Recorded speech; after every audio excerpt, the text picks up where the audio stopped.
Earlier this summer, the Board of Supervisors passed an ordinance banning the use of e-cigarettes, such as this, anywhere tobacco is prohibited.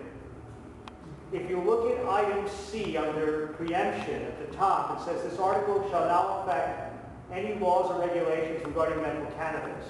They wrote that in a vain attempt to protect medical cannabis users who use vapor pens. This is not technically an e-cigarette. This is the same battery as an e-cigarette, the same atomizer which holds the liquid as an e-cigarette, but it's filled with cannabis-infused oil. And many of you may know that there are medical cannabis patients who have a very difficult time finding legal places to medicate. If they live in Section 8 housing that's sponsored by the federal government, or any public housing that receives federal subsidies, they're not legally allowed to use medical cannabis because, as you know, the federal government considers cannabis a Schedule I drug, no medical value, highest potential for abuse. The problem with the item C here is that there are no laws that discuss the right of medical cannabis patients to use these vapor pens or e-cigarettes or other portable vaporization devices. I was at the hearing that Eric Mar chaired, which was a real railroaded thing. It was all set up in advance. 55 minutes was devoted to people railing against e-cigarettes, including high school students, and we on the other side were given 5 minutes to explain about medical cannabis and how it should be exempted. The problem with this exemption as it's written is that there are no laws discussing the rights to use e-cigarettes. So what I'd like to get the Milk Club behind is my corrected version of what I think item C should be, which is the use of medical cannabis in portable vaporization devices is exempted from the provisions of this ordinance.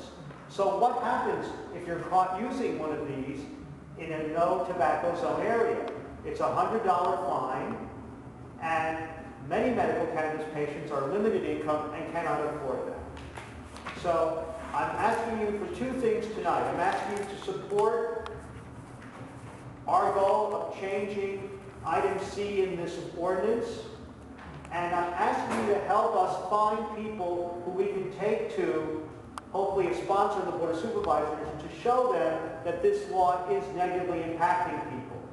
Right now I haven't heard of any cases of cops harassing people using e-cigarettes, but that doesn't mean that it isn't going on, especially in low-income areas.